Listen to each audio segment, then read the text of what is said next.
Hey guys, it's Hoodie Chris. And remember, I did not have sexual relations with that woman. Okay, now that we're done with that. Okay, topic. Playoffs. FlyQuest is playing soon. I had to make a video about one of my favorite players. So yeah, I really do think he's one of my favorite players. I think the energy that he's bringing is great, and he's proficient. That's what we get into.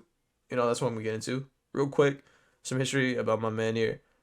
He started in a minor region, LFL, over in Europe. He was a winning player, so he was first place. Then he turned more into like a second place, kind of like middle of the standings. That's really where his team was.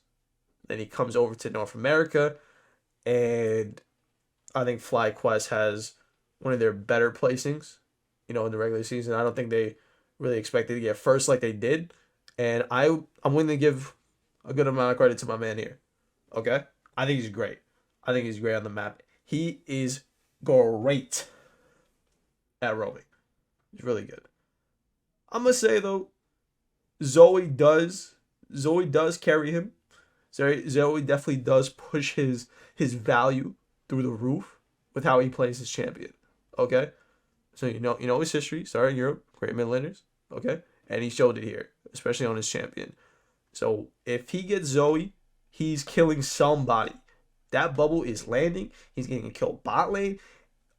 He is gonna win the game for his team, no problem, and he's gonna look great while he does it. And that's what got me the most is that he looks good while he plays, and when he roams, he hits some ridiculous bubbles. Okay, all right, that's him.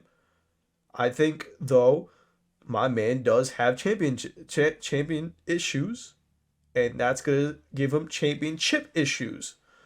Okay, so it's kind of like a half and half. I think my man hasn't completely embraced what his style is that I see. My man, if you can hear this, you're gonna have a great future. Okay. Oh, I can't wait. I can't wait to say it. I actually can't wait to say it. Okay, like why I think so. But I do think a change needs to be made because, like I was saying with his champion pool issue, it showed last week, or whenever the last time they played games. He was on Victor. He was on Ari. Okay, Victor. He didn't look so great. He was trying to be proactive. Didn't really work out. He got locked out of that game. He did not carry that game for his team. Okay, I thought it was because it was Victor. Moves over to Ari.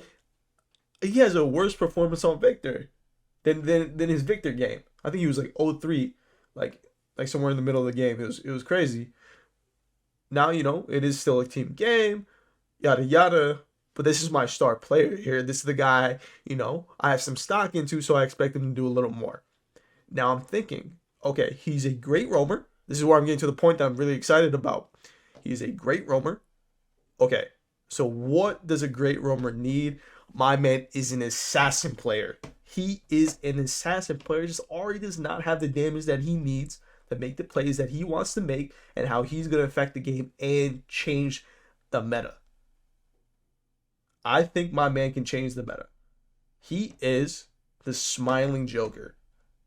With that great energy, with that proficiency in his roam game, I think he is really that good.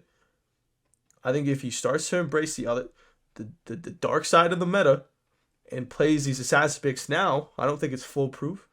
I don't think assassins, suddenly gonna just fix everything. I think there's a lot of great champions out that do counter them, with the likes of Zillion and Enchanters being played more than ever. Okay?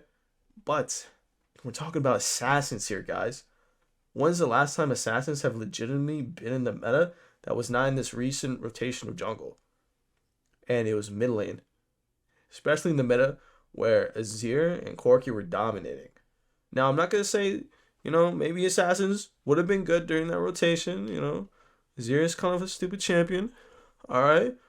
But I think if my man embrace assassins, people can see for real what a star player can do on assassins, and if they have a place in the meta, I would put my chips on Toucouille to be that assassin player. If he wants to be remembered, if he wants to have a name, now maybe he can do it himself and he can do it his own way, but if he doesn't have that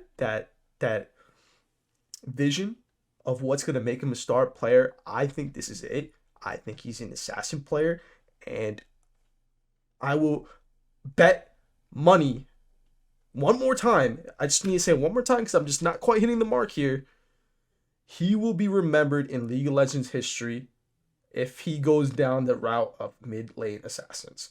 The Fizzes, the Zeds, maybe not Yasuo, but Yasuo can kind of be played like an assassin if you have like an Alice or something and you just kind of engage from half this, like 2 screens away. But anyway, he might actually destroy lane on the Yasuo pick. He might go nasty because I think his lane phase is like pretty solid. Like he wins the matchups he needs to, and I don't think he really gives away like really crazy disadvantages.